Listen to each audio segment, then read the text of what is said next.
हरे Krishna. Bhagavad Gita chapter 3 श्लोक 10 श्री भगवानुवाच सह यज्ञः प्रजाः सृष्ट्वा पुरोवचा प्रजापतिः अनेन प्रसविष्याद्वम् एषावोस्त्व इष्टा काम दुःख। श्री कृष्ण भगवान कहते हैं कि सृष्टि के प्रारंभ में, सृष्टि के शुरुआत में समस्त प्राणियों के स्वामी जिन्हें प्रजापति कहते हैं, उन्होंने विष्णु के लिए यज्ञ सहित मनुष्यों तथा देवताओं की पीढ़ियों को, जनरेशन्स को रचा और उनसे कहा तुम इस यज्ञ से सुखी रहो, क्योंकि इसके करने से तुम्हें सुख पूर्वक रहने तथा मुक्ति प्राप्त करने के लिए समस्त वांछित वस्तुएं, सभी जरूरतें प्राप्त हो जाएगी।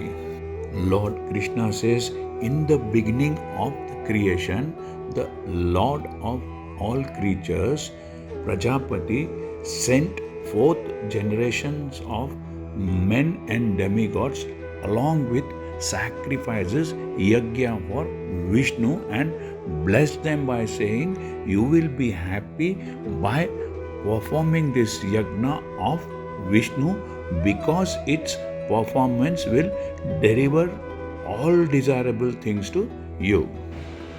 प्राणियों के स्वामी विष्णु द्वारा भौतिक सृष्टि की, मैटेरियल क्रिएशन की रचना भज जीवों के लिए, बॉन्डेड सोल्स के लिए भगवत धाम वापस जाने का एक सुनहरा अवसर है।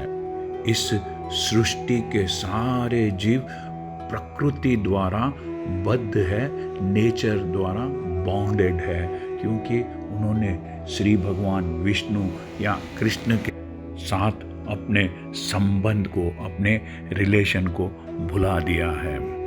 इस शाश्वत संबंध को, एटर्नल रिलेशन को समझने में वैदिक नियम, द रूल्स ऑफ वेदास हमारी सहायता के लिए हैं, जैसा कि भगवद गीता में कहा गया है। भगवान का कहना है कि वेदों का उद्देश्य मुझे समझना है।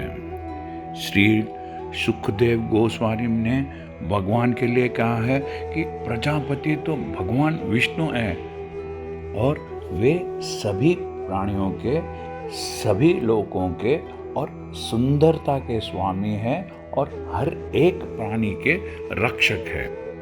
The Prajapati is lord Vishnu and he is the lord of all living creatures, all worlds and all beauties and the protector of everyone. भगवान ने इस भौतिक जगत को इसलिए रचा है, इस मटेरियल वर्ल्ड को इसलिए क्रिएट किया कि भज्जीव, बॉन्डेड सोल यह सीख सके कि वे विष्णु को प्रसन्न करने के लिए किस प्रकार यज्ञ करें, जिससे वे इस जगत में चिंता रहित, विदाउट एंजाइटी होकर सुख पूर्वक रह सके तथा इस भौतिक देह का, मैटेरियल बॉडी का त्याग अंत होने पर भगवत धाम को जा सके। बज्जीव के लिए यही संपूर्ण कार्यक्रम है। That is the whole programme for the conditioned soul.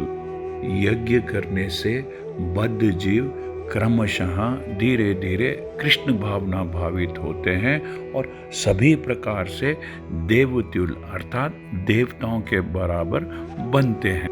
कलयुग में वैदिक शास्त्रों ने संकीर्तन यज्ञ, भगवान के नामों का कीर्तन का विधान किया है और इस दिव्य विधि का प्रवर्तन चैतन्य महाप्रभु द्वारा इस युग के समस्त लोगों के उद्धार के लिए, भले के लिए किया गया है।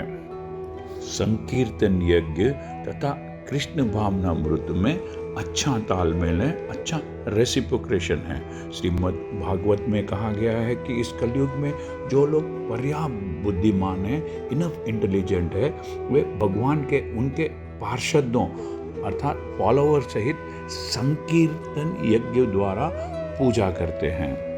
वेदों में कहे गए अन्य यज्ञों को इस कलयुग में कर पाना सहज नहीं है, आसान नहीं है, इजी नहीं है, किंतु संकीर्तन यज्ञ सुगम है, सरल है, इजी है और सभी दृष्टि से अलौकिक है, जैसा कि भगवत गीता में भी संस्तुति की गई है।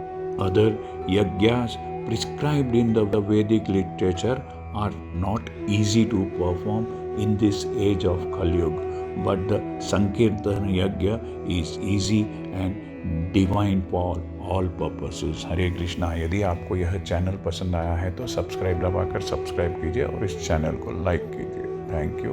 हरे कृष्णा।